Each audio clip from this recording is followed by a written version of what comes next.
Welcome back to the channel. This is Trinity Storm and you are watching third and final part of What If Naruto Accidentally Travel to the Middle Earth.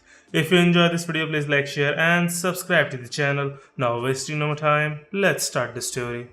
Whirlpool's army attacked Konoha from all sides with siege towers, ladders, and grand battering rams, 3 of which were copies of the originals. Shinobi were already on the wall, firing jutsu after jutsu at the army to slow it down long enough for the rest of their group to get ready for a proper defense. But the elves soon killed those shinobi by shooting at them at will and hitting any leaf shinobi on the wall they could see. Even the ladders were set up, and the Uruk-hai climbed up the wall and fought the shinobi who were trying to stop them from getting into Konoha. Their shuriken, kunai, and even their swords broke when they hit the Uruk-hai's armor. However, the weapons they used against them did only small amounts of damage when they hit their flesh through the small gaps in their armor. But they were just minor cuts that they wore as badges of honor. They kept going because they knew that a few cuts wouldn't stop the victory of their lord here and now. Even though they were hurt, the Uruk-hai berserkers, who didn't have much armor but were thought to be the most dangerous of their dark race, didn't care and broke through the Leaf's defenses.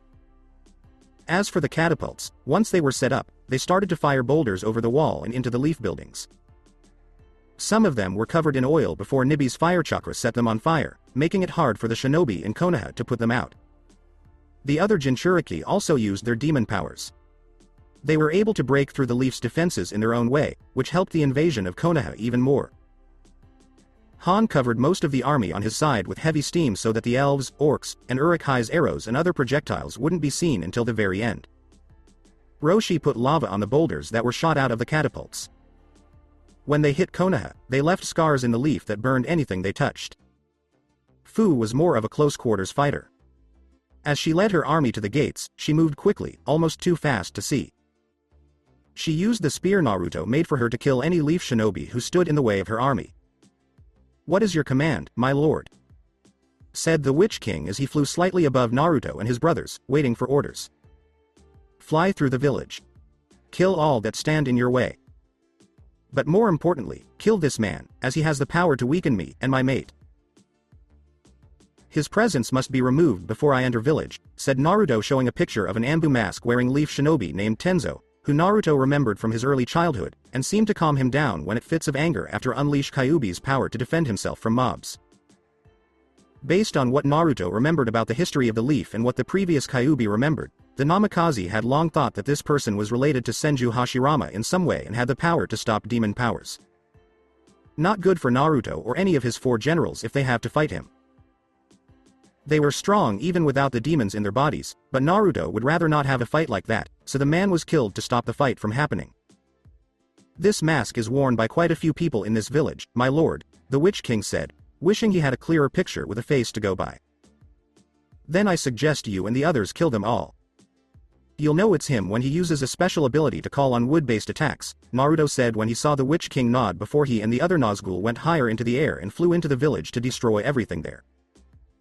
Their screams filled the air and scared all the Leaf shinobi who heard them as they tore through the village with their fell beasts, picking people up, dropping them, and throwing them from a great height. The Nazgul pulled out their swords and cut off the heads of any Leaf shinobi who got close to them. Each stab of their swords cut through flesh. While this was going on, the 9 former kings of men flew around the village looking for the person Naruto wanted to kill. They found him fighting not far from Tsunade's position, where he and his Anbu team were keeping the Uruk-hai away by building big spiked wooden walls. "There he is, our target. I'll take care of him myself," said the Witch King of Angmar as his fell beast landed on a nearby roof above Tenzo. He then dismounted and jumped off the roof to face the target his lord had told him to kill. Tenzo asked, "What are you?" when he saw the scary-looking blade in one hand and the huge spiked mace on a chain in the other. "Your death," said the Witch King as he swung the mace. Tenzo just barely avoided it the first time, but when the Nazgul swung the mace again a few seconds later, he had to do it again. Tenzo was in a tough spot because his enemy was using medium and close range to his advantage and stopping him from using a wood jutsu to defeat this evil person. The fact that the wood jutsus Tenzo knew were medium strength and had a short range didn't help. The other Nazgul were also flying around above them. They were waiting for Tenzo to try to run away so they could kill him in their own way. Even if Tenzo could beat the Witch King while he was on the ground, the others would just jump on him before he had a chance to fight back and beat all of them. Oh crap. Tenzo thought this as he dodged another attack that destroyed a house wall and nearly brought the roof down on him. Tenzo moved quickly because he might have only had one shot at the Nazgul. He used a wood jutsu that came up from the ground on all four sides of the Witch King and pinned him down right where he was standing. Only the Witch King's sword hand was free, but Tenzo saw the Nazgul's sword arm lower before he stabbed the ground with the weapon, using it for support and unable to get free. When the Wood Bloodline user looked up, he saw that the other Nazgul were too busy with the other Leaf Shinobi around them to care about him. Instead, he focused on the Witch King, whose body could not move. "This is not over," the Witch King said, looking at Tenzo. "We'll see about that. I'm sure the INT division will have a field day picking your brain for information on how to strike back against Naruto," Tenzo said as he reached for the Nazgul's metal crown, and looked behind the robes to see the face. "That's what you think, Tenzo," thought Naruto behind the wall as he smiled. He had heard the conversation with his demonic fox ears, as the leader of his Nazgul was now stuck and needed his help to get out. He gave it by using the One Ring to connect with the Witch King and then putting all of his power into it. Just as Tenzo was about to take off the metal crown, the Witch King suddenly jerked back. His body seemed to throb with power he hadn't expected, and he broke out of his wooden trap and went after his enemy with more force. The Witch King's sword blade was now covered in fire, and it slashed, cut, and burned everything it touched. The spiked mace was used even faster, which made Tenzo jump onto a roof and run away. However, the Anbu was so focused on the Witch King that he didn't notice when the Shadow Lord's fell beast bit Tenzo on the shoulder and threw the Leaf Shinobi into the wall of a building as the Witch King walked toward the fallen man. "Your forces will fail. The walls will soon be broken down. Everything you love and care about in this world will soon die," said the Witch King as he brought the Sword of Terror down on Tenzo's body. He let the fire burn the man, who was screaming in pain, and waited until all that was left of him was a burned body. When the Witch King picked up the head, it was easy for him to separate it from the rest of the body. He looked at it carefully for any sign of trickery because Naruto had told him about clones made from the different things shinobi used to escape death. The Witch King was glad to see that this skull was made of flesh and not wood, which he thought the man would try to use to stay alive. The leader of the Nazgul took to the air again, calling his fell beast to him. He continued to bring death from above. Tsunade, on the other hand, was using her super strength to stop the army that got over the wall and fight the shinobi from the village. She smashed the ground with her fists to throw them off balance, and she threw boulders and other heavy things at them to crush them against the wall. Jiraiya was using his skills to do the same thing. He called up armored toads with shields and swords that pushed the Uruk-hai back for a while, using a Rasengan on them, killing them with fire jutsus, and taking out anything that wasn't a human. It looked like it was working at the northern wall of Konoha, where an elite Anbu team and a group of Junin were helping to strengthen their line. The eastern wall was held by Kakashi, Guy, and a group of Junin and Chunin who worked together. Yugo's Anbu team, the older generation of the Ino Shika Cho, and some Suna shinobi, including the Kage's older brother Sabaku no Kankuro, cooked them up on the southern wall. Mitarashi Anko, Sarutobi Asuma, Sabaku no Tamari, and the rest of the Rookie 9 were protecting the western wall with Guy's team. They knew that the Rakan team had been killed. In the middle of town, Kage Sabaku no Gaara and a huge number of his forces from Suna were ready to fight if the battle came to them. Gaara knew that it wouldn't happen right away because that wasn't what Naruto had planned, and he also knew that the invading army had secret orders telling them not to kill his siblings in this battle. When the signal came, the Suna would attack from where they were in the middle, and the Ents would come in from where they were in the Forest of Death. When Tsunade found out that Suna had betrayed the leaf, it would be too late for her to stop it. Other than in Konoha. Naruto watched from his side of Konoha's outside wall as his Mount Trolls moved the original Grand battering ram from Middle-earth into place. He saw the gate in front of them get broken down. Orcs and Uruk-hai were chanting the name Grand from behind the big battering ram. Hinata asked, "Is it time to move on to the next part of the plan?" She could see that Naruto's bloodlust was getting stronger as he watched everything happen. "Soon." "Not yet," Naruto said calmly as he watched the gate to Konoha being destroyed with growing excitement. "Good. I can't wait to tell that pink-haired B*TCH what I think." "Did you know she was proud of how you were treated when we were kids?" "I'm going to enjoy crushing her," Hinata said. She had her own plans for Sakura, and they were going to hurt. Just like she had hurt Yuhi Kurenai, who used to be her sensei. The Grand battering ram smashed through the gate with a loud crash, and when it was pulled back, an army of armored mountain trolls rushed in and pushed Leaf Shinobi out of the way. As the first wave of mountain trolls cleared a path for more Uruk-hai, the orcs, who were the fastest of the army except for the elves who were still outside as the reserve of the huge army, charged in and quickly beat the Leaf Shinobi who had been fighting the Uruk-hai. It didn't take long before Naruto's army from the other sides broke down the other gates as they tried to get into the Leaf. Tell Gaara and the Ents to start their part of the invasion, Naruto told Hinata. The woman nodded and flared her chakra, knowing that both Gaara and his forces, as well as the Ents, would be able to sense it. At the same time, the Namikaze told the catapults to stop firing. My lord, I have word that the person you wanted dead has been killed, the Witch King told Naruto before showing him Tenzo's ashes and letting them fly away in the wind. Naruto told the Witch King, good work. Keep pushing the attack and tell all 4 generals they can now enter Konoha. You, Orc, get the Warg Riders to hunt down anyone who might be hiding in clan buildings with elves to help them. He then told an orc nearby to send messages to the Warg Riders and the elves. And Gaara. It's finally time. Attention all Suna Nin, this is your Kage speaking. Operation Leaf Implosion has begun, Gaara said into his personal transmitter, which all Suna Nin could hear through their own earpieces. As soon as the order came, the Suna Nin all over Konoha attacked, and from the Forest of Death, a huge army of Ents rushed their position. The big tree herders had stomped their way into Konoha, breaking buildings and crushing any Leaf Shinobi who got in their way. They also let the people of the village know how they didn't like how they treated their lord when he was a child. The Leaf Shinobi said, we've been betrayed by Suna. Before a Suna Shinobi cut his throat with a kunai. We should have known. Why didn't we think the Kage was on Naruto's side? Said Asuma, who was very angry that the Namikaze had caused him to lose the woman he loved. Because you're bakas. That's why. Tamari said as she jumped away from the group of Leaf Shinobi. The Uruk-hai behind her rushed past her to fight the Leaf Shinobi. Anko said, shit. We need to run away, because she could only stop 2 or 3 Uruk-hai at a time with her skills so far. This was like picking up a small grain of sand from the beach, and now orcs and mountain trolls were coming at her as well. When he said that, all of the Leaf Shinobi on all sides started to run away. When they got to the center of town, they found that Naruto's forces were in charge, which cut off their escape. Soon, they were surrounded by the enemy. Now that they were backed up against each other, the different levels of Leaf Shinobi were in the proverbial corner and had to wait for the end. But it never came. At least not yet. When the large group of Uruk-hai moved to the side, Naruto and Hinata came walking toward them with smiles on their faces. 4 of Naruto's generals stood to the left and right of them, all smiling, while Namikaze gave them all a mocking clap. Bravo, all of you. You killed more of my Uruk-hai and orcs than I expected, but I don't see any mountain troll bodies. How disappointing. I really thought the Leaf would have killed or at least hurt at least one of my well-armored heavy hitters, but it seems my expectations of what Konoha can and can't do change depending on the situation.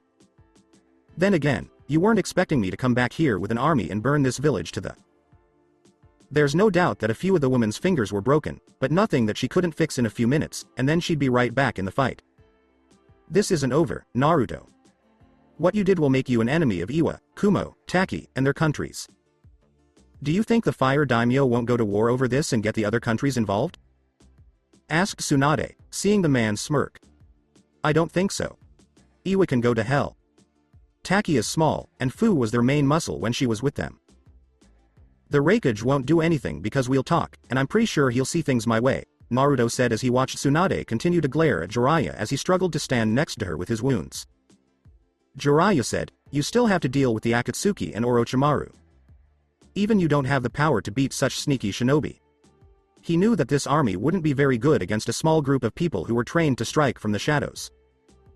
Naruto said, I'll deal with them my way, but you won't be around to see it. Tie them up. He wanted this group to live so he could make them suffer his way. Asuma said, I'm not going without a fight. As he charged Naruto with the plan to kill the man and kill the ruler of Whirlpool before he died. Fool. Die like your lover. Naruto said as he met Asuma halfway, pulled his sword out of its sheath, and the son of the Sandaime was cut into pieces in a red flash of light. Hinata asked, does anyone else want to join him? She had seen that Sakura and the other rookies were scared at the thought of being attacked, and she knew that Sakura felt the same way. Why, Hinata? Why are you with him? Tenten asked when she saw Hinata staring at her with cold anger and heard the Hyuga woman growling. Why? Why not? Why can't I be happy?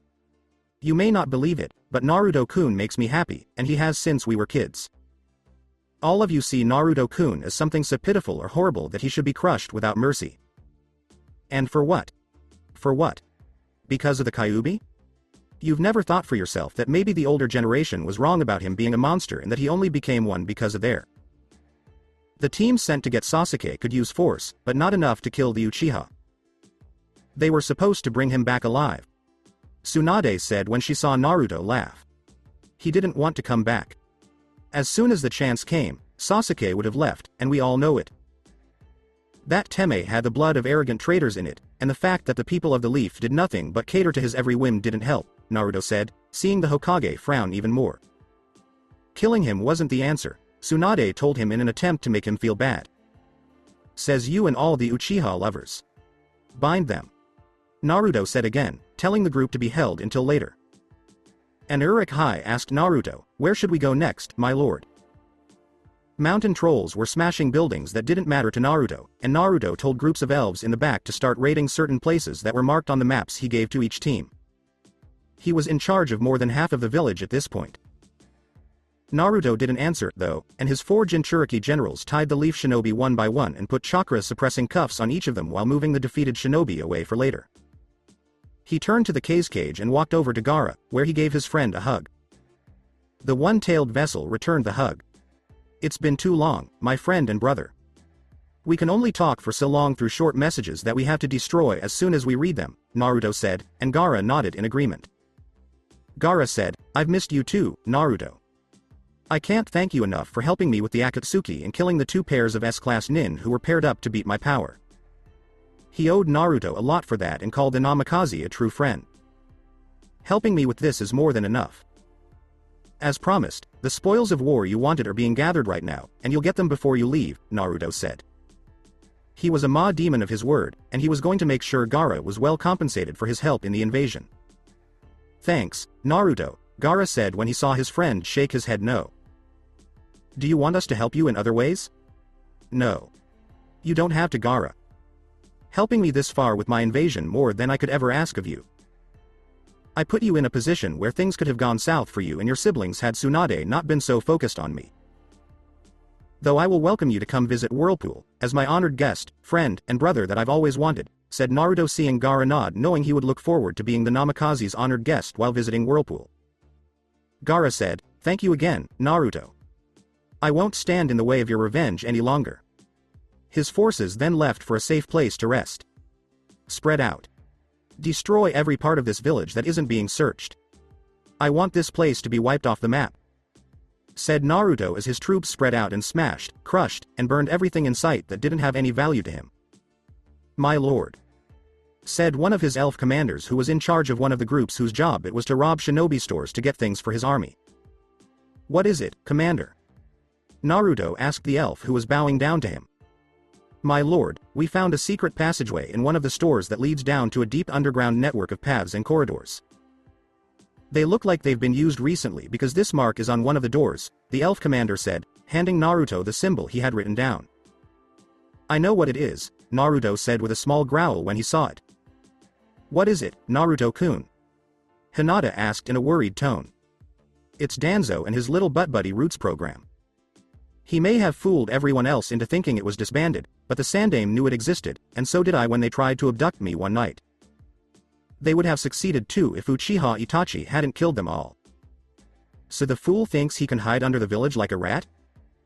Well, I have something for him that he can't hide from, but we'll. Sometime later, inside the Hokage monument. A Chunin guarding the door where the civilians were asked Iruka, who was coming down the hallway with the Konohamaru Corps, what's going on? Is there any word from the outside? Beside him. Yes, I do have some information, Iruka said when she saw that the guard was worried. The Chunin asked, what? What is it? What's the news? He had seen how big Naruto's army was and was scared to face it, let alone the Namikaze himself. We've been betrayed. This area isn't safe, Iruka said when she saw that the Chunin were about to freak out. What? We've been betrayed? Who would sell us out to that demonic abomination? Asked the Chunin. The man turned around when he heard a noise behind him and saw that it was just a rat. We did, Iruka said as he quickly cut the man's throat and threw him to the ground so he would choke on his own blood.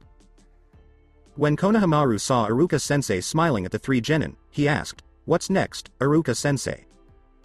Iruka saw the three of them shake their heads and said, "Now we wait for Naruto. If you want to back out of this now, I'll let you go without stopping you and try to convince Naruto not to follow." When Konohamaru saw Iruka smiling proudly at them, he said with pride, "We're loyal to the boss." Iruka said, "Good to hear," before the figure of Namikaze Naruto appeared. "Yes, it is, and I'm proud of you all," Naruto said when he saw the Konohamaru corps. Rush over to give him a hug, which the Namikaze gave back. This is the only way into the big room.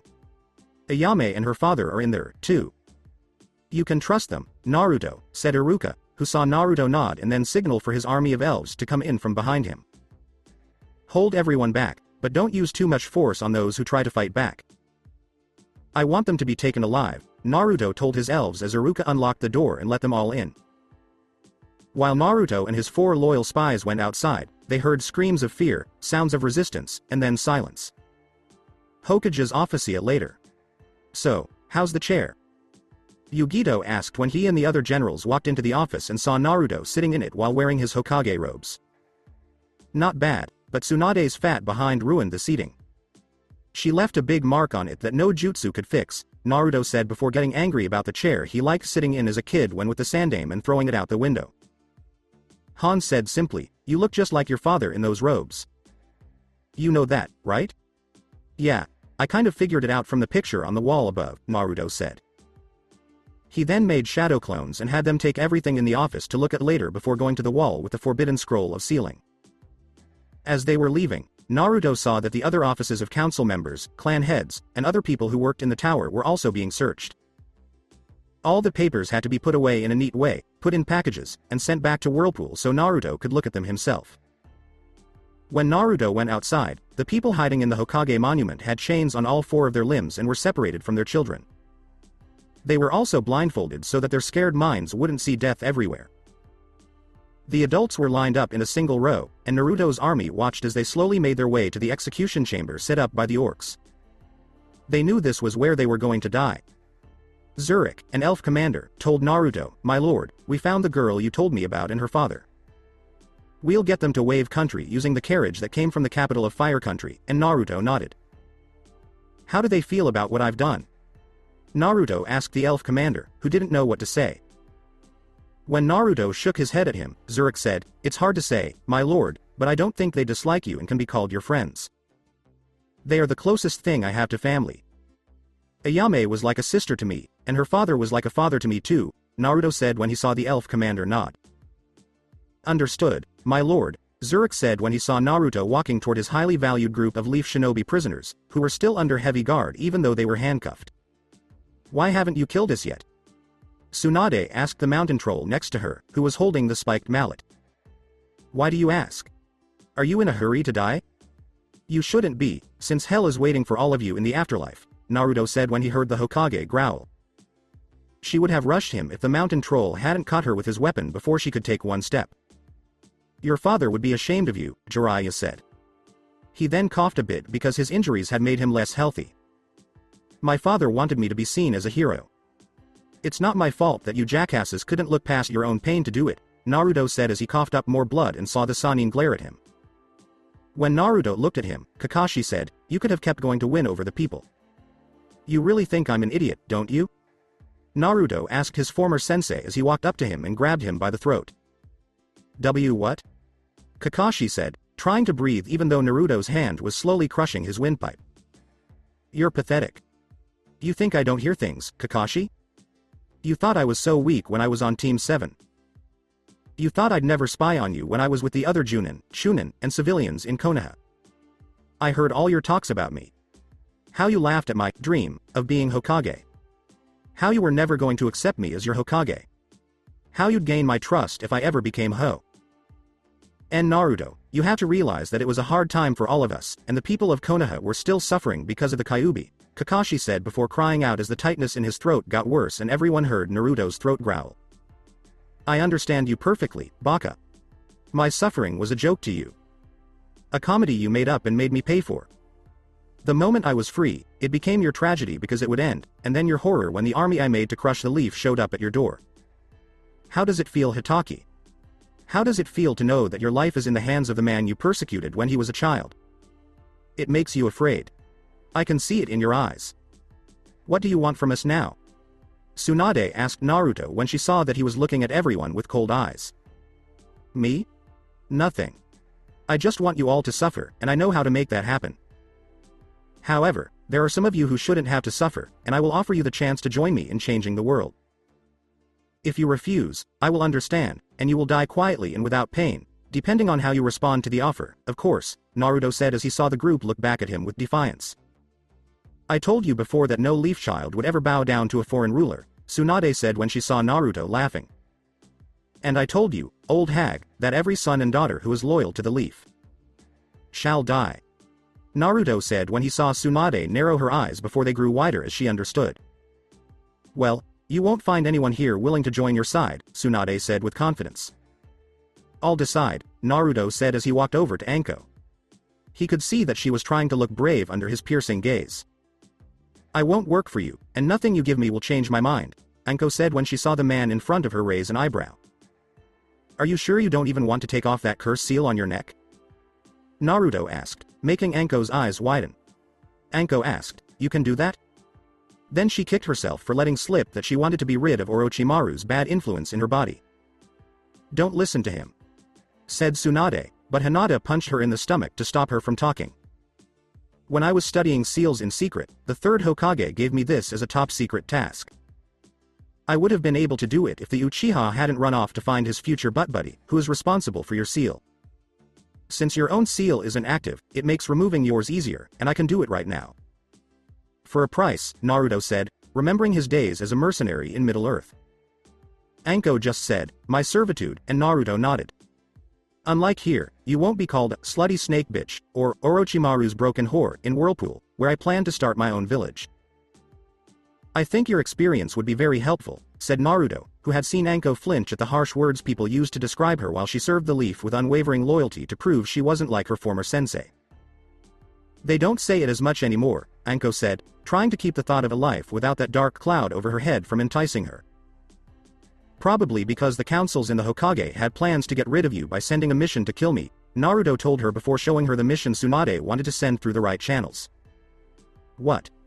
Just me? Anko asked when he saw that it was a mission for one person with no help and no way back. Just you, Anko. Just you against unknown terrain and forces, and then me if you ever beat them all. Still think being their loyal lapdog to prove you deserve to be called their equal is worth it? Naruto asked, seeing that Anko was about to cry at this news. Anko said, I'll join you. Please take this mark off of me, and I'll do whatever you want. I'll be your damn sex slave, your prized concubine, whatever you want if it means being free of Orochimaru's taint in this horrible place. Hinata scowled at the offer, but Naruto stopped the Hyuga with a hand and saw the Namikaze give Anko a gentle smile. That won't be necessary, Anko, but I appreciate the offer. Loosen the ropes and take off her trench coat, Naruto told the Uruk-hai. They did as they were told, and the Lord of Whirlpool was behind Anko in an instant to look at the seal. I guess taking off the curse seal will hurt, Anko said simply as she got ready for the pain. No doubt. Even when it's not active, it's still attached to your soul, so it has to be taken off carefully, Naruto said as he put his hand with the ring of power on the curse seal and covered the appendage with crimson chakra. Naruto had once found a way to seal the mark on Anko's neck so that it wouldn't hurt when Orochimaru was nearby, but seals usually got weaker, broke, or were taken away if the Sannin ever caught his former student. Now, the idea of sealing away the curse seal mark was out of the question, and the only way to get rid of it was to do it in a way that most people would consider more barbaric? Still, this was probably the best thing to do because it would free Anko and give Naruto a new ally for Whirlpool. I'm ready, Anko said as the cold metal of the One Ring touched her skin, but she still felt warm. I know, Naruto said as he closed his eyes and used his power to cover the curse seal mark, slowly separating it from Anko's soul, like peeling off dead skin without taking off too much that it would also take off good skin, and cutting all ties to Anko. God, this hurts. Thank Kami I never turned this thing on, or I'd never be able to take it, thought Anko as she felt like someone had put a blowtorch to the curse seal and fought back the urge to scream. After cutting the last piece of the curse seal from Anko's soul, Naruto tightened his hold on his chakra to concentrate it around the mark and cover it with an orb. He then took the curse seal off of Anko's body. Anko fell to the ground, and an elf nearby caught her. Naruto squeezed the item in his hand until it finally broke, sending the pieces flying into the air like ashes. Congratulations, Anko-san. You are no longer under the control of Orochimaru, said Naruto when he saw Anko gasping for air, slowly getting to his feet and feeling lighter. She felt like a big load had been taken off her shoulders. Given the situation, it was a direct quote. And in exchange for this action, I am yours to command, my lord, Anko said as Naruto gave her back her trench coat in front of the other people. When the others didn't move, Naruto said, good. Is there anyone else? Sorry, but no one else is willing to sleaze their way out of a noble death, Kakashi said before Naruto hit him in the back. Who said your death would be a noble one? Naruto asked before nodding to an elf, who understood the order and started moving them to their designated spot as guests of honor for a front row seat to the public executions. By the order of the Lord of Whirlpool, Namikaze Naruto, the son of Yondaime Hokage Yellow Flash Namikaze Minato, and the red-hot-blooded habanero Uzumaki Kushina of Whirlpool, you are all charged with treason against both of these clans, and the punishment is death by hanging. In the process of sacking Konoha, any rights you may have had under the villages before they were cut off from the ground. You fool. Tsunade thought this when she saw Naruto watching without feeling bad. Before the orc with the helmet pulled the lever again, the elf commander said, the right to have an assembly has been suspended. Yugo thought, this is cruel, when she saw that some of the people about to be hanged were people she thought of as good friends. She winced as the ropes snapped loudly around their necks as they fell. The right to a trial is suspended, said the elf commander as another group of people fell to their deaths. He's trying to make us feel bad, Jiraiya told Tsunade as they watched another row of people be hanged to death. Your right to a lawyer and to be tried by a jury of your peers has been suspended, said the elf commander as another group of people fell quickly to their deaths. I hate you, Naruto, Tsunade said to the man, who wasn't too far away. Naruto said, tell me something I don't know, as he watched another line fall. He was afraid of the people who had made his life hard for years because they thought they could get away with it. They got it all wrong. The right to appeal a sentence has been suspended, said the elf commander as another person's line fell to the ground and they were thrown into the pile of bodies that was slowly growing. That's enough. Put an end to it. Please stop it. Ino couldn't look any longer, but the orc next to her forced the blonde to see it and keep her eyes on the line of people being slowly led to their deaths. One person after another was hanged to death, whether they were just regular people or retired shinobi. Even some shinobi from clans that didn't die in battle weren't safe from Naruto's vengeance. They died not by the enemy's sword, but by hanging, which was usually reserved for traitors and those who betrayed captured missing nin from the leaf after a trial.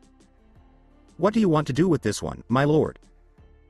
Asked the elf who found the secret room where the girl was found during the raid on the Hyuga clan. Hyuga Hanabi had done it. The younger sister of Hinata. That's not my job.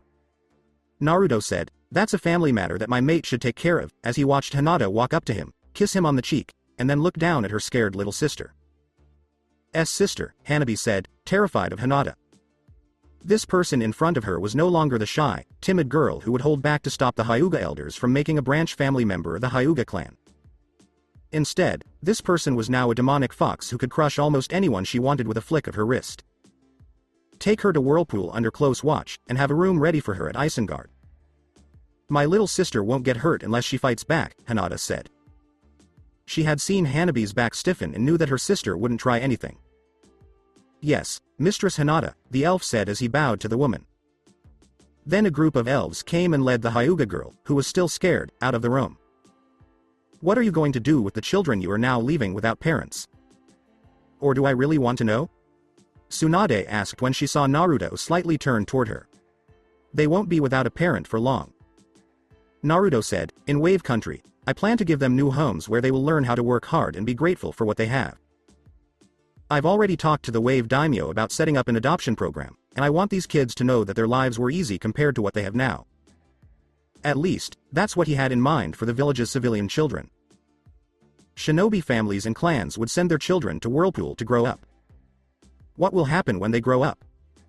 Yugo said that he knew the kids could get back at him when they were older. By the time they're adults, they'll have their own families to take care of and won't have time to think about revenge. Why do you think I blindfolded them so they wouldn't see their parents die? Naruto asked Tsunade when he saw her staring at him and being very angry about this. Not important. We're the least of your problems, Tsunade said, knowing that Danzo and the Shinobi Council were not among the people being hung in front of her. If you're talking about Danzo, the Shinobi Council, and the Root Shinobi hiding underground like rats, I've got it under control, said Naruto. He knew that the only way Danzo could get away with the actions of Root right under Sandame's nose was to do it under Konoha itself, and the Shinobi Council was working with that cripple since they were nowhere to be found. Jiraiya asked, how? He was sure Danzo couldn't just go down like it was nothing, and he didn't think Naruto was the one who could do it. How do you flush out a rat? Naruto asked Jiraiya with a smile as he watched the dying man look confused. Tsunade asked her former teammate, how? You set the nest on fire, watch the head rat run away, and then catch him in a death trap he can't get out of, Naruto told Tsunade as he watched his men move quietly into place with the packages he knew would do the job.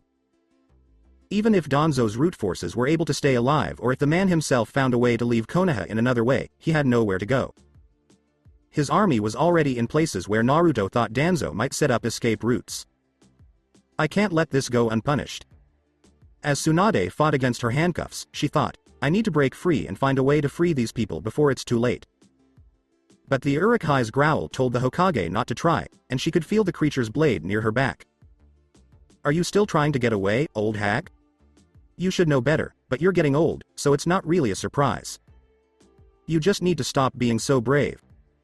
Naruto looked at the Urukai next to Jiraiya and gave a nod to his loyal soldier before the Urukai punched the toad Sannin in the back.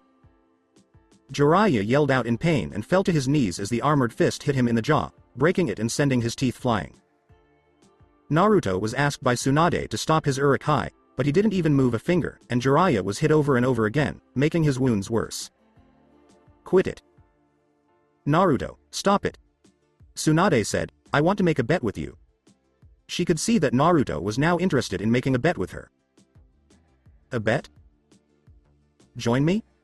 Given how bad you are at gambling, are you sure you want to? Naruto put up his hand to get the Urukai to stop beating Jiraiya, and they did. You bet. We fight in the arena with our summoned creatures. My slugs against whatever summons you have, Tsunade said, seeing that Naruto was very interested. She then told the hangings on the execution platform to stop. And what is the bet in this summoning duel? Naruto asked as he took a few steps toward the woman until they were face to face.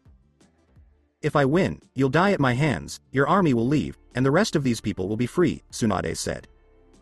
She saw Hinata tense up at this and was about to attack her until Naruto stopped her. Makes sense.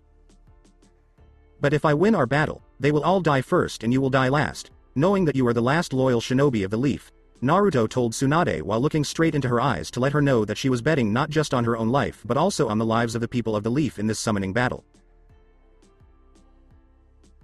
Deal. Tsunade said with fire in her eyes. Deal. All of you should go to the stadium. It's only fair that their last hope, Senju Tsunade, dies because of her own bad habits. Naruto said with the most evil grin on his face. Stadium for Chunin exams. It's time to die, Naruto. Tsunade said as she called up her loyal boss summons Katsuyu. Katsuyu looked confused, so Tsunade told him that Konoha had been destroyed by a vengeful demon Naruto. I see you still can't get enough of playing the tragic heroine, which is funny because people get to see you play that role because of me. After all, if it weren't for me, you wouldn't even be Hokage. You'd just be another drunk who gambles away her money and then runs away from debt collectors, Naruto said as he saw both Tsunade and Katsuyu glare angrily at him. Shut up and call Naruto, your creature. Unless you really don't want to lose. Tsunade said when she saw Naruto shake his head. You'll be sorry you said that, old hag. For what it's worth, Katsuyu, I'm sorry you have to face this creature and that your summoner is a stubborn gambler.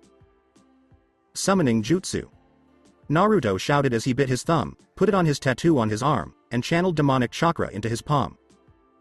He then slammed his hand down hard, sending a loud roar through the stadium and sending a tower of fire spiraling up to the heavens. Tsunade took a few steps back as she looked in horror at the evil that Naruto had brought out into the world. Seeing it made her heart pound with fear. Wings that looked like they were made of shadows appeared through the fire. A huge body formed that was as tall as Katsuyu, and its horns soon turned into eyes made of the fire around it. When the spiraling tower of fire stopped, the people watching saw that Naruto had summoned a monster. The Big Bad. From Kami. What is it? Jiraiya said, it looks like it's trying to remember something, as he saw the creature look at the slug boss and then back at Naruto. The big thing in front of you is Balrog, your enemy. Kill it, Naruto said, pointing at Katsuyu. The Balrog turned to face the slug boss summons, and Tsunade told her to crush Naruto's summons because the lives of the remaining people in Konoha were at risk. The Balrog charged at the slug boss summons with a mighty roar that caused an intense heat wave. It then formed a sword made of fire and brought it down on Katsuyu to cut her in half and burn her alive. The Slug Queen quickly moved to the right, ducked under a swing of the fiery blade, and shot high-density acid at the creature. People who knew how powerful the acid was were surprised when the Balrog fought back by turning its whole body into fire and making a fire whip instead of the sword. When the whip hit its target, it left horrible burn marks on Katsuyu's body, and she quickly split into several smaller slugs. When Balrog saw all the slugs moving around on the ground, he was more annoyed than impressed by how the Slug Queen's opponent was getting away from the pain she was in. As the Balrog's body fire grew, it burned the tiny slugs around it badly or made them whimper from the intense heat it was putting out. When Katsuyu changed back into her big form, she barely had time to think of a plan before the Balrog's clawed hand grabbed her by the throat and stabbed the Slug Queen with a reformed sword of fire, which made Tsunade's loyal summons scream in pain. Katsuyu tried to split herself into multiple slugs again, but the fire-made sword made it hard for her to do so and made it hard for her to focus on making it happen. The Slug Queen could only look into the Balrog's cruel, fiery eyes as she felt her life literally going up in flames. She couldn't leave the field because the creature had a hold on her. Katsuyu, said Tsunade as she saw the Slug Queen, a close friend, die in front of her horrified eyes. Naruto said to Tsunade with a smirk, looks like I win, as his Balrog roared in victory over the Slug Queen and then looked at the Hokage for a moment. And started to move forward. Then, using his chakra and the Ring of Power, he was able to control his summon and send him back to the world, but not before leaving behind a cloud of dark smoke that made the place where he had been feel dirty. Impossible, said Tsunade as she fell to her knees, humiliated and unable to understand that Naruto had won. She put the lives of the people of Konoha on the line and lost. By now, you should know that it's never a good idea to bet against the devil. He always wins, Naruto said as he walked up to Tsunade. The woman was looking defeated, so Naruto grabbed her by the throat and lifted her into the air. Impossible, was all Tsunade could say when she looked at him, and that made Naruto smile even more. You should know by now, Tsunade, that with me, nothing is impossible. Naruto told her before squeezing her so hard that she couldn't breathe and passed out. When Tsunade woke up again, she was sitting in a chair with the other shinobi who were still waiting to be killed. Jiraiya looked even worse than when she had last seen him. In front of her, a small group of civilians were being hanged again. They were lined up with nooses around their necks, and when a lever was pulled, they fell quickly to their deaths without even touching the ground. I can't believe I came in last. I gambled with the lives of the people of the Leaf, and I lost, just like I do every time I gamble, Tsunade thought as she looked at the scene in front of her and saw Naruto standing a few feet ahead to the left with his arms folded. Tsunade, don't feel bad. Your summons fought bravely and died, Naruto told her. He could see from the corner of his eye that she was feeling down after making the bet. She could have lived. Katsuyu didn't have to die. Just fight her, Tsunade said with sadness, still not believing that Katsuyu was dead. You asked me to compete in a summoning duel, Tsunade. Since you are a summoner, you must have known that any fight between summons can end in death. This kind of battle has happened before, don't you remember? Naruto asked Tsunade when he saw her wince at the memory. I recall. You could have been kind to her, Tsunade said when she saw Naruto laughing, which made some of her anger from before come back. What about mercy? Why not? What do you know about being merciful?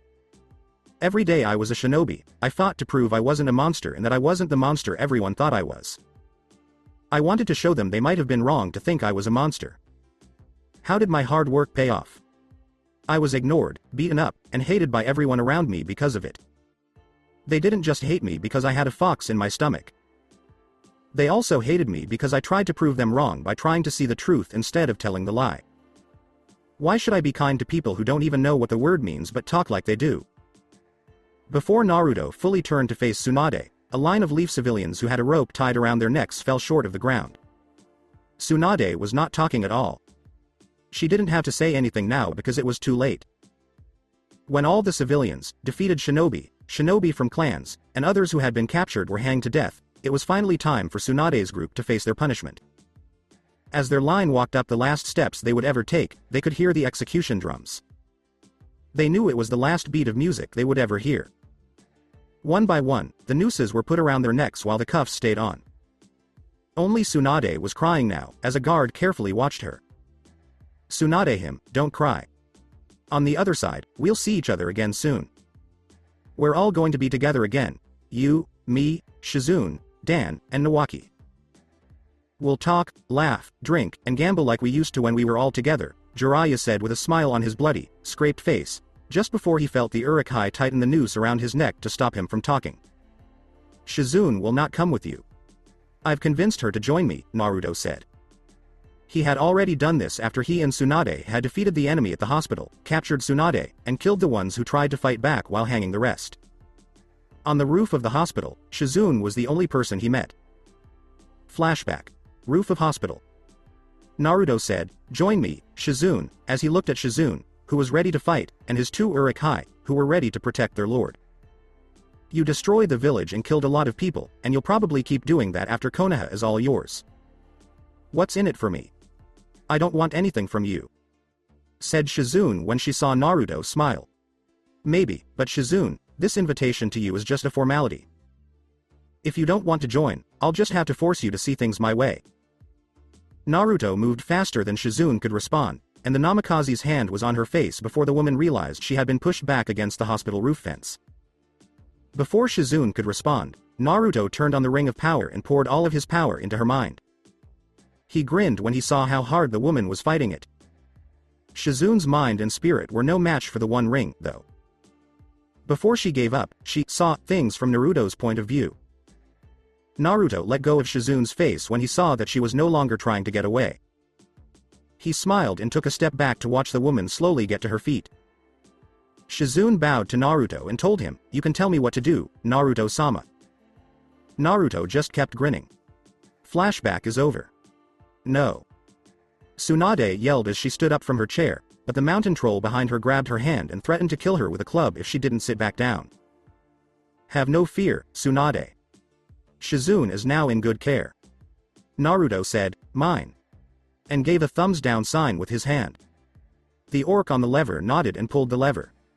I'm at the end. I'm the last real shinobi of the leaf, Tsunade said as she finally understood her situation and the irony of it. So, the Senju clan was there at the start, and one would be there at the end. Still not. My partner wants to have a little fun with Sakura, Naruto said. Tsunade noticed that the pink-haired woman wasn't there, but she could hear Haruno screaming, Hinata yelling at her, and the body being torn apart. About 10 minutes later, Hinata got up and walked away. She had blood on her hands and was licking the red liquid off of them. That was a long time coming, Hinata said as she tasted blood in her mouth. Dead, I take it? Naruto asked when he saw his partner nod. Very much so, Hinata said as she walked up to Naruto and gave him a passionate kiss. Then all that's left to do is kill Tsunade, Naruto said, seeing that Tsunade was shaking. He didn't know if it was out of fear, shock, or anger at what had happened. He also didn't care. How do I die then? How fast? Or would you rather go slow to make me suffer more? Tsunade asked as she saw him draw his sword, which was glowing red from his chakra and had runes on it that made it feel even more scary. The female Hokage got her answer with a red flash, and Senju Tsunade's head hit the ground with a quiet thud before Naruto put his sword away. There is your answer, Naruto said before putting the body in a storage scroll so he could bury her in Whirlpool. The Namikaze didn't know why he was doing it, but he felt compelled to do it and never went against his instincts. Hinata asked her lover, who was grinning, now that that's over, what do we do about Danzo, the Shinobi Council, and all of their root forces. As she motioned for the woman to follow him. I didn't lie when I told Tsunade that setting a rat on fire was the best way to get rid of it. See how the elves are rolling these big metal balls down the secret passage into the underground part of the leaf? Naruto asked as he showed her what they were doing. Yes. Who are they? Hinata said that she would rather hear what Naruto has to say than cheat with her eyes. They are all powerful bombs that I made by filling them with my chakra to dangerous levels. When they go off, they will do unimaginable damage, and that's just one of them. In fact, this one ball has enough power in it to destroy a village 3 times the size of the leaf, and there's still enough power left over to make sure nothing grows there, Naruto told Hinata, who looked surprised. Hinata asked a group of elves who were carefully rolling at least 3 rocks down below, how many did you throw down there? Those 3 you just saw, 2? 5, Naruto said when he saw that the shock was getting worse. Hinata asked, why so many? She thought 5 might be too many, but then she saw who she was with. Overkill and Naruto look so much alike that they could be twins. Because the complex underground is so big. I can feel a lot of chakra below us from all the root shinobi who are waiting for us to leave so they can rebuild this place and start over on their own terms of what it means to be a shinobi, Naruto said as he saw the woman nod and use her Byakugan to confirm what he was saying. Yes, I do. Hinata said to Naruto, I see you're laughing. Danzo and the Shinobi Council are in the deepest part of the underground area, in a bunker with chakra absorption seals to protect them even more. Trust me, one of these has more than enough power to kill all of those seals by overloading them. Still, it never hurts to go the extra mile and leave your mark on the world, Naruto said, knowing this was it. How do they go off? Hinata asked as the army was leaving. Each bomb has a timer seal that will go off when the red line on the time seal reaches its end, which should be in about 20 minutes, Naruto said in a calm voice. Hinata asked, is that enough time? She knew that an army of this size would need more than 20 minutes. The timers won't go off until I activate the hand signs for them, Naruto said, knowing that his army would have to move away from here before the timers went off. My lord, the bombs are set up and ready to go off, one of the orcs who was coming up to him said. Good. When are people going to leave the village? Said Naruto, who knew that time was running out. About 20 to 30 minutes more, sir. We're taking the last things from the leaf out of here, the orc said when he saw Naruto nod to show that he understood. We have 10 minutes to leave before I set off the bomb's timers. Naruto said, tell everyone, when he saw the orc nod and run off to do just that. Did I just figure out something? Hinata asked Naruto-kun, who do you want to be the kage of your new village? She saw him smirk at her and knew the answer right away. Who better than you, my friend, could take care of my shinobi village? Said that Naruto was surprised and proud to see Hinata. Are you really sure? Hinata said that she would rather be with her friend and help him run Whirlpool. It wouldn't last always. Konohamaru would have to be trained to get strong enough to be ready for the right to the title one day. Anbu will be run by Anko. My medical program will be led by Shizune. Naruto said to Hinata, I need someone I can trust who has the power to rule until your successor is ready. Hinata nodded, showing that she understood. I will do it. But I want a big welcoming party. Hinata poked him in the chest with a finger. Done. I'll give you something else that night, too. Naruto said, making Hinata blush because she knew what it was. When the 10 minutes were up, Naruto showed Hinata the hand signs needed to activate the timer seal on the bombs. Then, he and Hinata left on the fallen beast of the Witch King that the Nazgul gave them, and the 3 of them flew to Whirlpool. The army was already marching to the boats, and more were on their way. They were going to pick up the Ents, who had to be taken on special ships. While this was going on, the bombs slowly started to count down. The root shinobi in the underground complex were trying to disarm the bombs while their master and 2 other people stayed in their special bunker. We need to leave now. Before the bombs go off, Homura said in a scared voice. Take a deep breath, Homura. The bombs are already being taken apart by my root shinobi as we talk. We won't lose to the little demon brat. Also, if they fail, the seal around this bunker will soak up all the power of the explosion, Danzo said calmly, knowing that his root shinobi wouldn't let him down. How did he get so powerful? How did he get such a large army? Kaharu said, I've never seen anything like those creatures, and they're all so strong. After we rebuild the leaf in my image, we'll learn his secrets. Once we do that, the Kyuubi brat's days are numbered, and he will be forced to submit like he should have been from the start, Danzo said, knowing he only had to wait a short time, rebuild the leaf from the ashes of its defeat, and then. When a huge explosion went off outside and the demonic power behind it killed everyone underground, there was no more time to think. All that made the leaf what it was gone, and one day it would be nothing but a memory. As expected, as soon as the leaf fell, everyone in the elemental countries heard about how it was destroyed. From the oldest to the youngest, from the richest to the worst, everyone heard about how one of Konoha's own people brought down the village. Most people were very surprised when they found out it wasn't Orochimaru, because they thought the leaf would die at his hands. Instead, it was the power of the new Kyuubi, Namikaze Naruto of Whirlpool. After the army of Whirlpool left, scouts from different villages went to the place where Konoha used to be. They saw nothing but a crater where the leaf had been, and the 5 heads on the Hokage monument had been turned into a stain with not a single part of their faces left on the mountainside. After each group of shinobi told their leaders what they had seen, the kages in charge of their own villages sat down with their own advisors and tried to figure out what to do next. Iwa was upset that they had lost their demon vessels, which they had tried to break by abusing them for years out of hatred. However, it seems that this only made the 2 weapons of war look for an alternative, which they found in Namikaze Naruto. The Tsuchikage wanted to go to war with Whirlpool, but it would be hard for their troops to get from their part of the elemental countries to Whirlpool, and it would also be hard to get to Whirlpool because it was the size of a continent. Since Iwa didn't know anything about Naruto's forces, they didn't have the money to do something so expensive and likely very expensive. The Namikaze beat the leaf without putting up much of a fight on their own turf. Kumo had a similar but different opinion. When the Raikage asked his younger brother Killer Bee for advice, the second strongest demon vessel of the 9 told the Raikage to think about peace talks with Whirlpool. Naruto saved Yugito because the Akatsuki were after her and Kumo wasn't doing much to stop them. This gave Naruto the perfect chance to bring the Nibi vessel into the group. The Raikage had to agree, but he didn't want to. Because Killer Bee was his younger brother, he had been more worried about protecting him than Yugito, and the Raikage felt bad about that. So, after listening to his younger brother, the Raikage sent a peace envoy to Whirlpool with a message that they want to make a no-aggression pact and ask Yugito to go back to Kumo. Naruto told the peace envoy that Yugito would be staying in Whirlpool, where she would be safe from the Akatsuki and no one would treat her badly because she was the Nibi's vessel. Aside from that, Naruto was fine with the deal the Raikage wanted to make with him, so he sent an envoy to tell the leader of Kumo.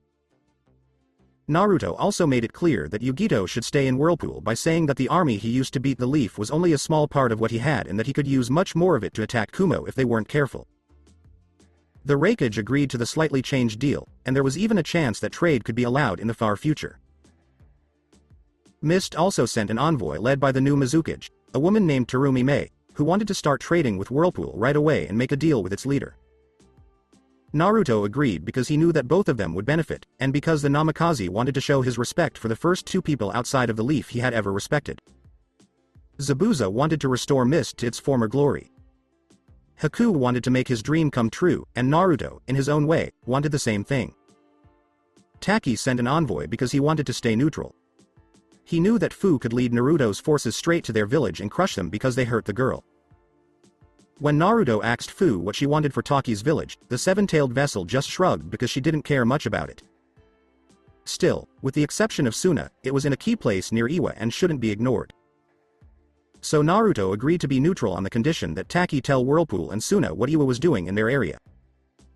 Even if the Tsuchikage himself went to the bathroom in the forest, Naruto wanted to know about it, and they had no excuse.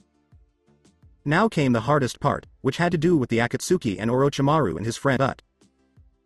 Both sides were mad at him because he stole a lot from them, and the Namikaze probably wanted him dead for all the trouble he caused. 2 of Akatsuki's immortal members were dead, they didn't have 4 of the ships they wanted, and they were led by a human who had turned into a 9-tailed fox. They also had a huge army ready to kill anyone who got in their way. Orochimaru wanted Naruto dead because he killed Sasuke years ago, and if Naruto was dead, the Sannin wouldn't have access to the Sharingan. Not only that, but if Orochimaru still cared about his now dead teammates, the crazy snake would want to find a way to kill the Namikaze and get revenge for them. Hinata asked her boyfriend, Naruto, how he planned to deal with Orochimaru and Sound Village when she saw him looking at a map of the elemental countries. I want him gone right away. My army surprised the leaf, but they won't be able to do the same with the snake, and Iwa might try to flank us.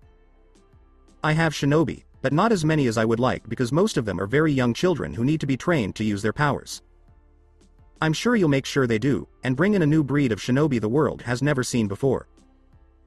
And the world will be united under our hands, Hinata said as she kissed him again and was soon pulled into his lap.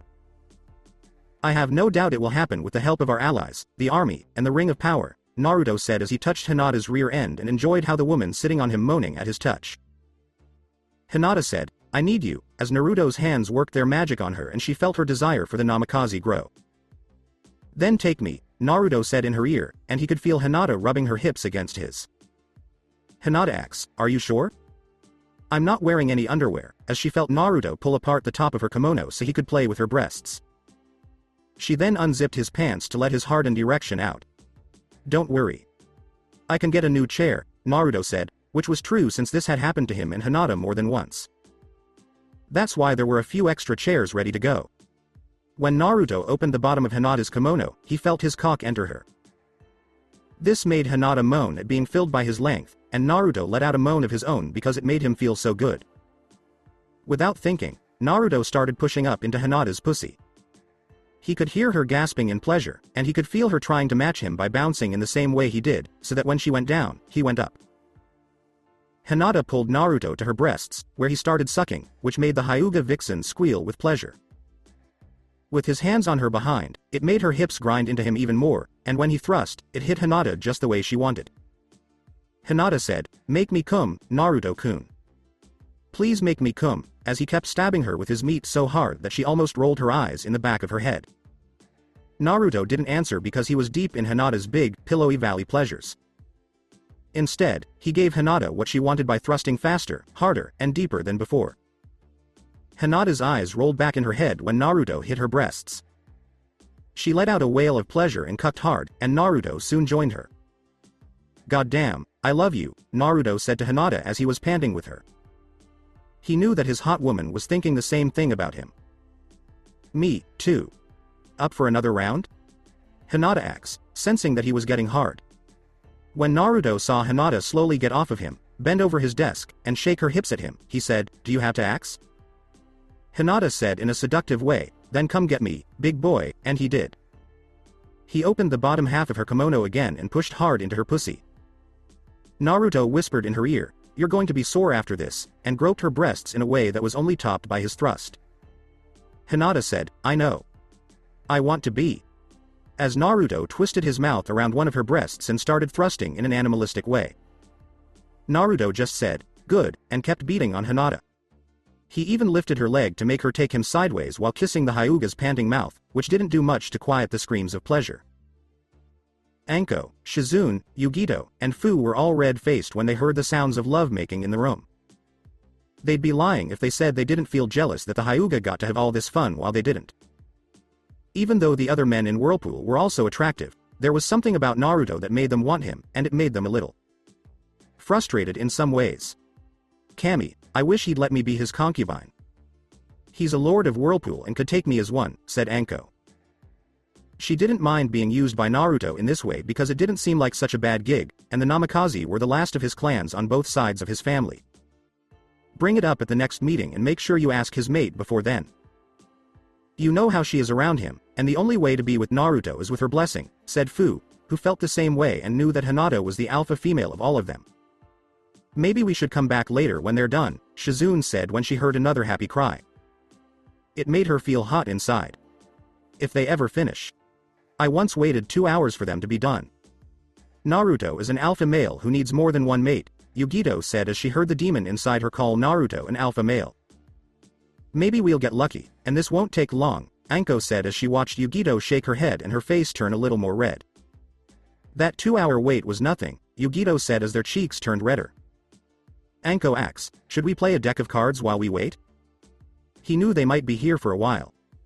Do you think it would be possible to play a card game through that? Fu asks, pointing to the closed doors where happy voices could be heard. You make a good point, said Anko, who knew it would be nearly impossible to play any game while hearing the two foxes fight. Unless you were a monk who was very committed to being single. After a few hours, the sounds of Naruto and Hinata making out stopped. A few minutes later, the Hyuga woman opened the double doors with a glow that made her look like a 200-watt light bulb on the move. Hinata told the woman who was jealous to come into the Namikaze's office so they could talk about how his country was doing. She had what was probably the second best poker face, which was better than Naruto's. Sound Village, 3 weeks later. Orochimaru-sama, we might have a problem, Kabuto said as he knelt in front of Orochimaru. What's the problem? Orochimaru asked when he saw that his second-in-command was getting tense. We haven't been able to get in touch with any of the outposts we usually talk to because they have all gone silent, Kabuto said when he saw Orochimaru's yellow snake eyes narrowing at him. That isn't just a problem, Kabuto. It means someone is moving in against us, and we need to leave this base now before it gets taken over by whoever is trying to wipe out my bases, said Orochimaru, who was glad he was able to find bodies to replace his last one and make up for losing Uchiha Sasuke. Soon after, there was an explosion from above, yelling, and the sounds of death coming down to the base. As Fu, Han, and Naruto laughed at the surprised Snake Sanin, the two agents of chaos left Sound to find the secret way out of the village. When they got there, they saw that they were surrounded by an army of elves. Hello, Orochimaru. How are you? Naruto asked the Sanin when he saw how angry he was looking at him. You. I'm going to crush you for killing Sasuke-kun. Do you know what you cost me? All the planning it took to make Sasuke-kun my new vessel? How long it took to wait for the right moment to mark him with my curse seal and drive his mind to the edge of madness, said Orochimaru, pulling Kusanagi from his mouth. That's it? You're only mad about that? You don't care that I killed Jiraiya and Tsunade, your former teammates no less? Naruto asked when he saw Orochimaru's eyes flash with anger, but it was only for a second and not long enough to say he missed the other two Sanin. They would have died at my hands anyway, so it doesn't matter, Orochimaru said when he saw Naruto laugh. And people in the leaf called me a demon. You can see the irony here, right? Naruto asked Han. Han nodded and then turned his attention back to Orochimaru and Kabuto. Kabuto asked, how did you get to us so quickly with this army? He saw that the elves had their swords drawn and their bows ready to shoot arrows at the same time. Elves are very sneaky, even when they are wearing armor. If they wanted to, they could shoot you in the middle of the night if they wanted to, Naruto said, pulling out his sword and covering it with his chakra to make it look like it was on fire. You may beat us, boy, but the world won't let you get away with what you're doing, and it will kill you and all your followers, said Orochimaru as he charged Naruto and Kabuto went after Fu and the two started fighting. Naruto thought, not likely, because he knew that swordplay was the Sanin's weakest skill and that he was easily better than the man at it. The medic Nin was in danger because of Fu's skill with a spear, which made Kabuto realize that he shouldn't underestimate her either. The seven-tailed ship laughed at the man's frustration. Kabuto tried to use chakra scalpels on Fu, but the girl was too fast for him, and the spear she had used had already hurt his ribs and left a hole in his shoulder that was so close to taking off his whole right arm. Orochimaru didn't do much better. He tried to poison Naruto with his weapon, but the Namikaze dodged the stabs like they were nothing, which made the Sanin even more angry. He tried to switch places with Kabuto, but an elf shot an arrow that hit Kabuto in the knee and made Orochimaru jump back. The act of doing it was just enough to get him to look away long enough for Naruto to close the distance and cut off the Sanin's sword arm. The snake Sanin jumped away from Naruto and used his connection to Kusanagi to try to strike down the Namikaze like he did with the Sandame. However, unlike when he fought the third Hokage, the human-turned-demon fox just turned around and grabbed the Namikaze's weapon by the handle before throwing his own.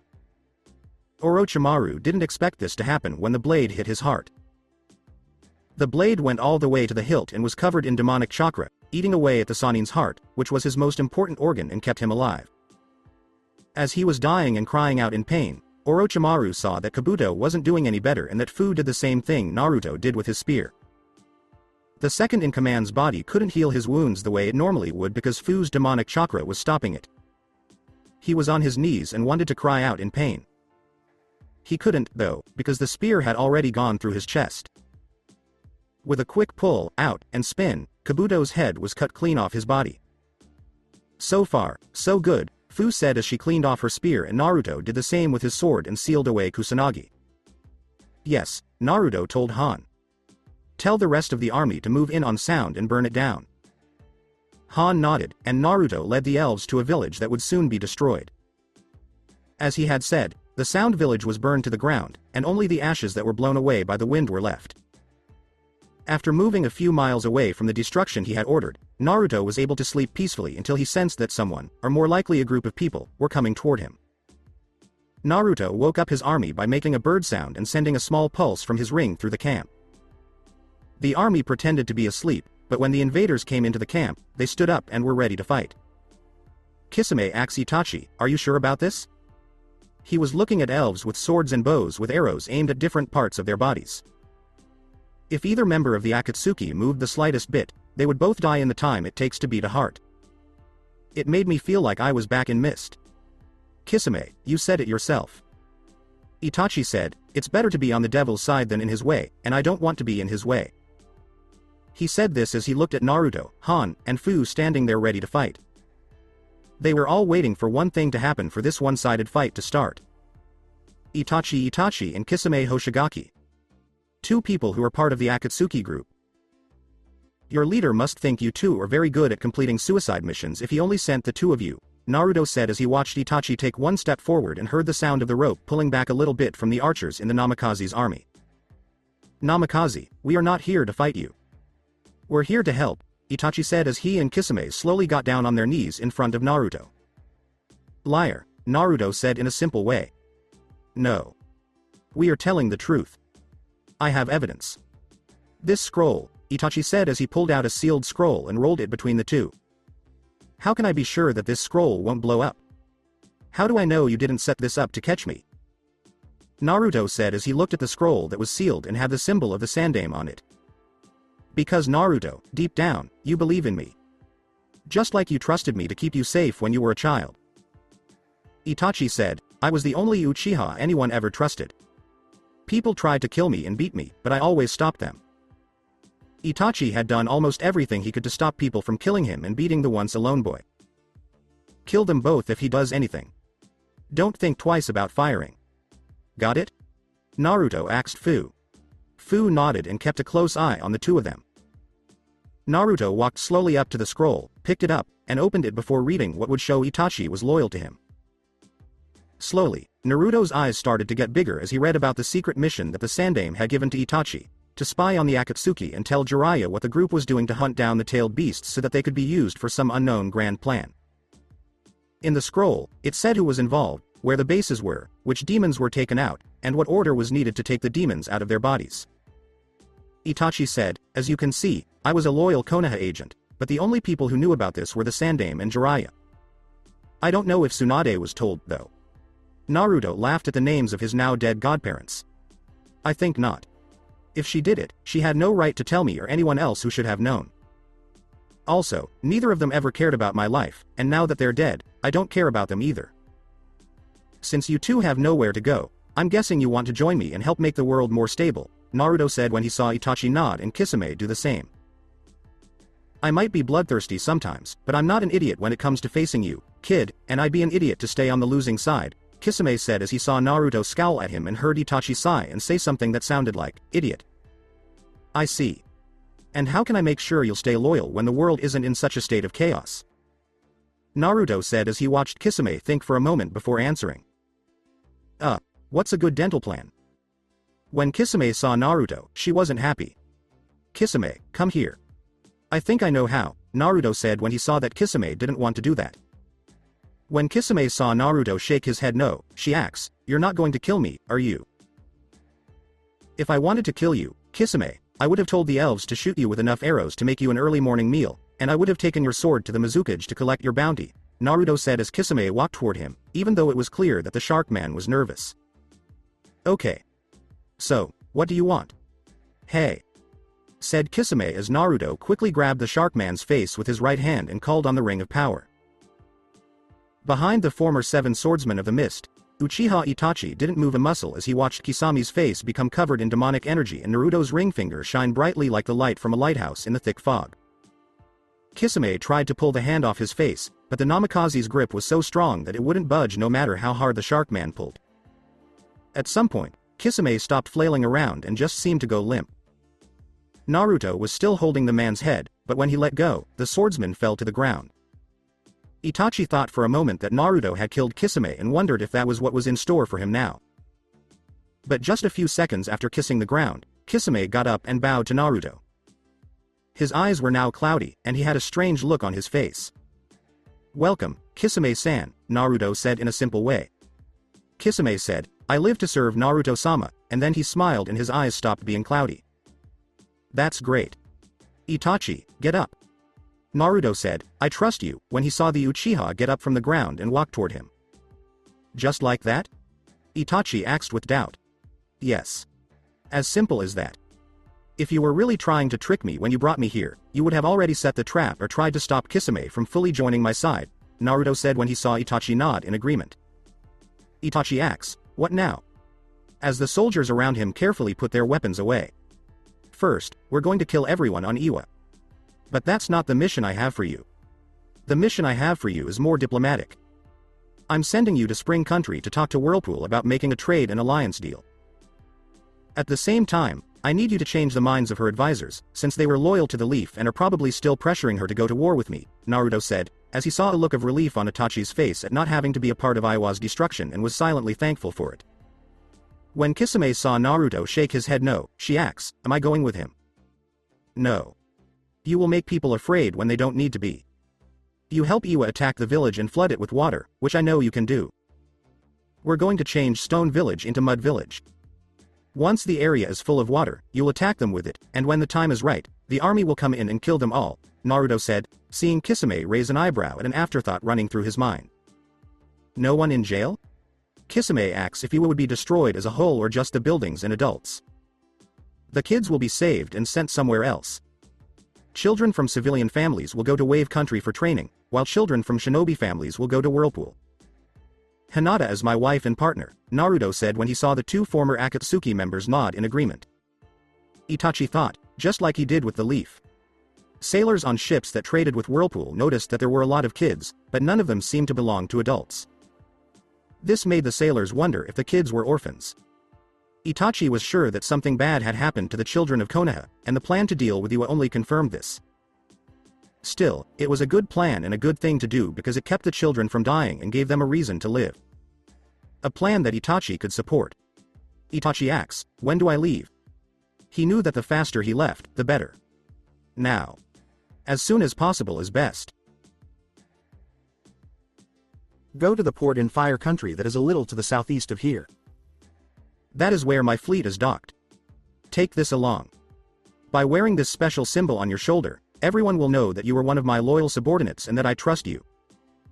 When you find the ship you want, tell its captain to head for Spring Country while sailing under diplomatic flags and keeping things calm.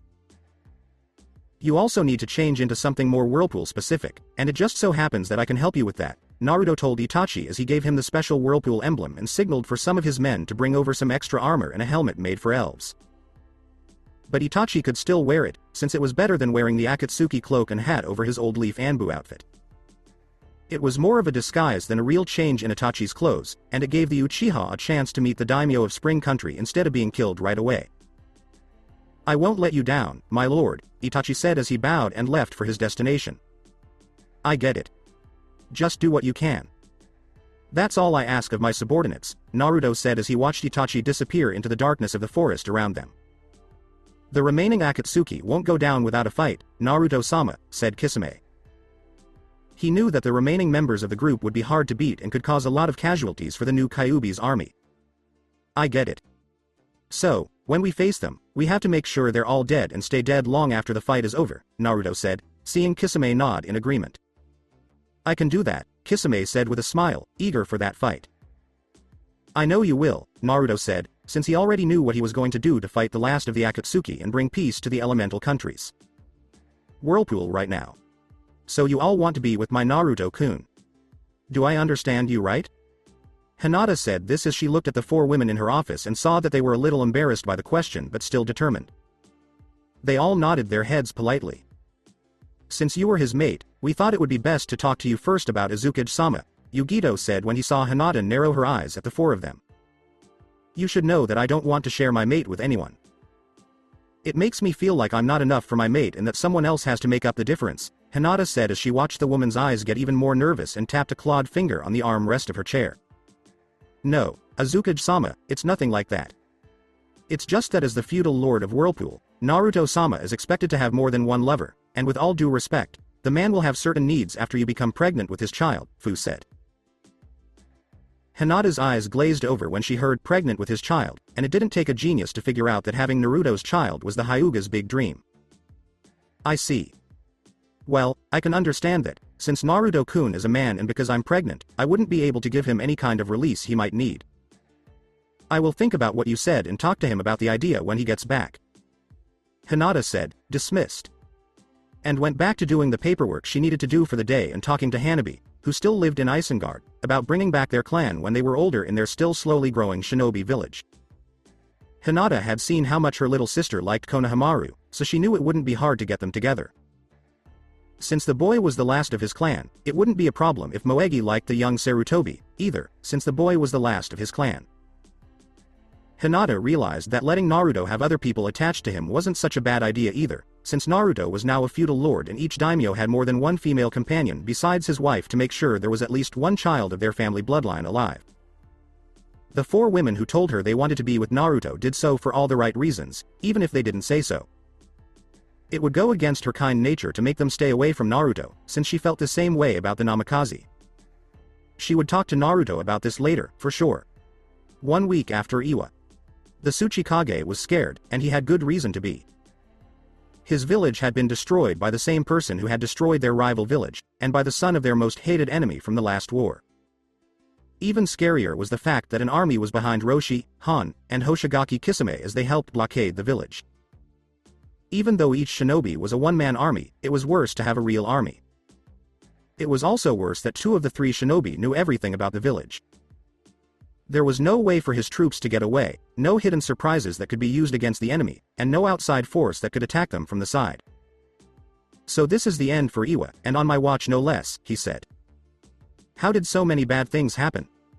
As he watched from the top of his cage tower, the Tsuchikage thought, someone is behind me. Do you have any regrets you want to talk about before you die? Naruto asked as he calmly pulled out his prized glaive, which he used in Middle-earth and was covered in the blood of a few dead Iwa shinobi. When Naruto nodded, the Tsuchikage said, no, but could I ask you one question? Naruto asks, what's the question? When the Tsuchikage saw Naruto smiling, he asks, what did I do wrong? What could I have done to lose everything? Do you really not see it? Are you that blind? Naruto asked when he saw the Tsuchikage hesitate for a moment before speaking. Must be, since I don't see why Roshi and Han would leave Iwa for you, the Tsuchikage said when he saw Naruto shake his head. Because you treated Han and Roshi like they were mindless tools meant to do your bidding. They didn't want a life like that, and they didn't deserve it, Naruto said as he saw the Tsuchikage grimace and probably try to deny the truth. Demon vessels are meant to be one thing and one thing only, weapons. They are meant to be used as weapons of war to kill our enemies, and this has been the case since before I was even born, the Tsuchikage said. Yet, Tsuchikage, here we are. The leaf is gone, and Iwa will soon follow, and it's all because of one simple, almost identical thing that both villages did. You both hated us for what we were, even though you made us, and made our lives very hard without any remorse because you thought we only lived to serve cruel masters like you, Naruto said to the Tsuchikage, who were still trying to deny the truth.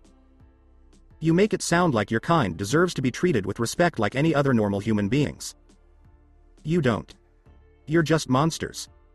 Monsters that humans made, and like anything else we make, we can destroy you.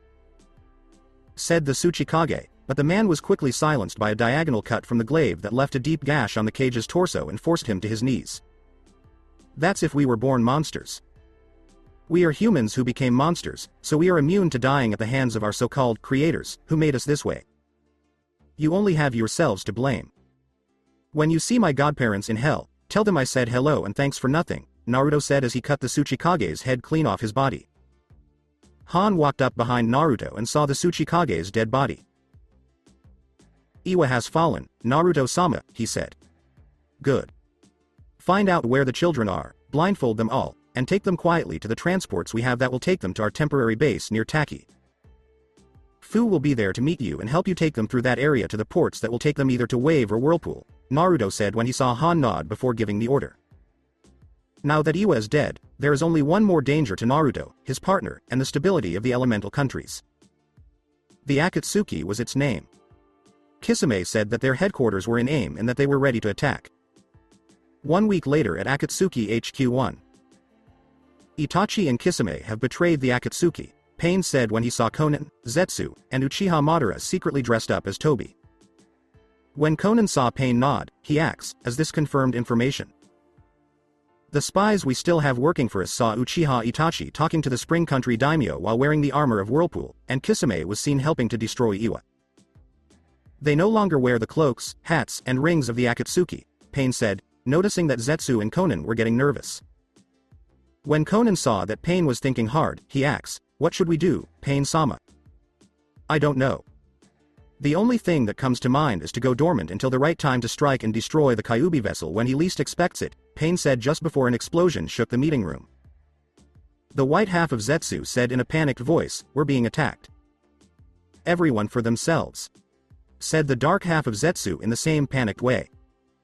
Naruto walked into the room with Fu, Kisame, Itachi, Roshi, Han Yugito, and a mixed army of warriors ready to kill the opposition at a moment's notice.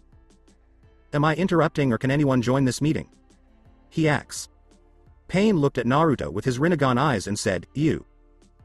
Naruto smiled at him and pulled out his sword. "What, were you expecting Santa Claus or the Easter Bunny?" Naruto asks as he watched the orange-masked Akatsuki member with one eye hole try to move away from the group. "Don't worry, Madara.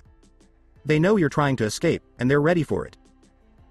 "The same goes for you, Zetsu," Itachi said when he saw Madara stiffen a little and then slowly take off his mask to show them his face. "Of course they know. You told them about me, Itachi," Madara said coldly as he turned on his Sharingan and looked right at Naruto. "Don't bother trying, Madara. I'm immune to your attempts to control me with your eyes, and so are the others," Naruto said. He had used the Ring of Power to create a special shield over them that blocked this kind of power. Madara looked angry. "I will rule this world, boy. Everyone will bow to me like they should have when I fought Senju Hiroshima for the right to be Hokage, and there is nothing you can do to stop my dream from coming true," said Madara as he pulled out his sword and got ready to attack the Namikaze. "Fool. Focus on the others. Madara is mine," Naruto said when he saw them nod. He then charged them while the Namikaze went after the oldest Uchiha still alive. Naruto and Madara fought very hard with each other. Each looked their enemy in the eyes as their chakra clashed, causing dimensional friction between them and shaking the large room with each clash of their power. As the two titans of power and anger fought, nothing else around them seemed to matter. Each was determined to be the stronger of the two. Their chakra attacked everything in sight, breaking up the floor, the walls, and even some of the ceiling. "You won't win, boy. I will become the one true god of this world. Even the Kami and the Shinigami will bow to my will," Madara said as he tried to get past Naruto's defenses, but his opponent just smiled at him like it was a game. "What is it with you, arrogant Uchiha, and wanting to become a god? Saying things like, 'I must be the best at everything, I am the superior being, and all will tremble at my feet,' gets old. Are you sure you're not trying to make up for something?" Naruto asked Madara, who was getting more angry and trying his best to crush the Namikaze, even though he knew the demon would come back in a few years. Naruto saw a chance and took it. He cut both of the Uchiha's hands off at the wrists and then kicked him into the statue that was supposed to hold all 9 demons.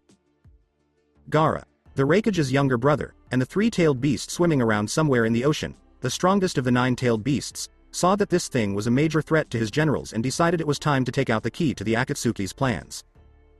Naruto told his archers to get ready to shoot by putting explosive tags on their arrows. He then told them to shoot at the statue, and soon hundreds of arrows were flying at the evil thing. Madara looked at the hissing arrows that were counting down until they would explode and destroy the statue.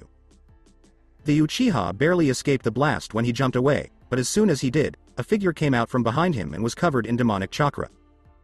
"This can't be going on. We didn't plan for this to happen." Madara thought this as he tried to figure out how to defend himself, but it was too late. Naruto brought his sword down on the man's face and cut him in half, while the demonic chakra destroyed the rest of the oldest Uchiha. Konan said, "The statue. It's gone."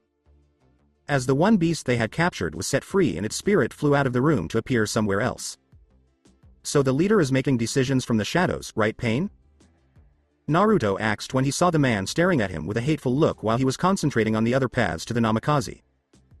Pain said to Naruto, who was shaking his head, "We would have made the world a better place." There would be no more war, suffering, or pointless deaths. And what about me and the others dying? Wouldn't our deaths be pointless? Wouldn't those who care about us suffer and be in pain? Why not sacrifice people who are too sick to live so we can live after the extraction? Why not use ruthless criminals who have no conscience instead of just us? You say you don't want more wars, but what you're doing is setting up for one big war that could kill everyone. Poor Zetsu didn't even get to fight. He was quickly cut in half by the swordsman's weapon at the start of the fight, and then he was just forgotten. You're already lost. Surrender now, and I'll give you a place in Whirlpool that matches your skills. I don't want to kill you because it's clear that your goals are good, even if they're a little off, Naruto told Pain and Konan, who were staring at him defiantly and not sure what to do. I won't be your slave. I'm a god, and a god doesn't follow someone like you. Pain said as he charged Naruto, but the Namikaze was faster and grabbed him by the face with his right hand. I'm sorry you feel that way. In another life, we could have been brothers or close cousins. I can tell from you. From my mother's side, Naruto said before sending demonic chakra through his arm and into his hand. He then used his power to destroy Pain. The attack's power went through the invisible link to the real Pain, which was stronger than the others, and when it reached the source, it killed the man behind the 6 peens. Konan was the only one left. He's gone, Konan said as she fell to her knees after seeing the other paths fall, which meant the real Pain was dead. I'm sorry. I really am.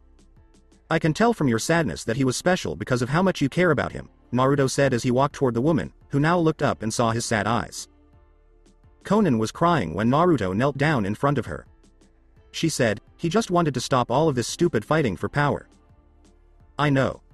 As I said, your intentions were good, but you didn't have the right tools to make them happen, which is why you failed. But if you join me, we can make that dream come true and finally bring peace to the elemental countries.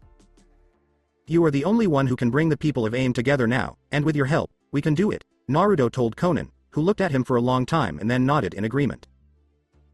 I'll do anything you want, Naruto-sama, Konan said as she took his ring hand and kissed the back of it to show how loyal she was now.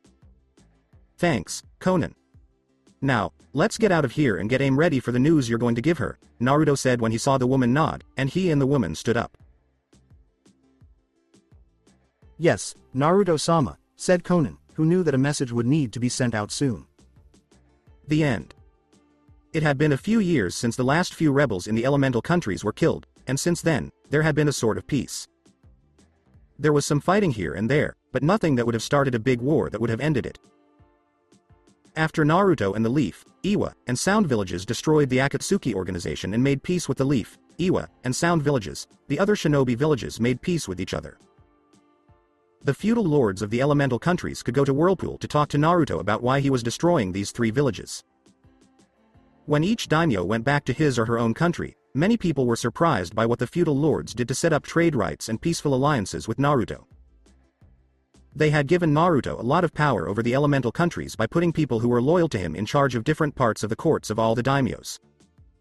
Many people didn't know that Naruto had used the Ring of Power to control the weak-minded daimyos. The only daimyo who hadn't been affected by its power was the Spring Country daimyo. She fell in love with Uchiha Itachi after meeting him there while he was on a diplomatic mission. Itachi agreed that the woman was very interesting on her own. So Naruto not only let them get married, but also saw it happen and wished them a happy life together. As for Naruto himself, when he wasn't running Whirlpool, the feudal lord of Whirlpool, he was sleeping with 6 beautiful women. Yugito, Fu, Anko, Shizune, and Temari later got together because she chose to be with him. This was done through a political marriage.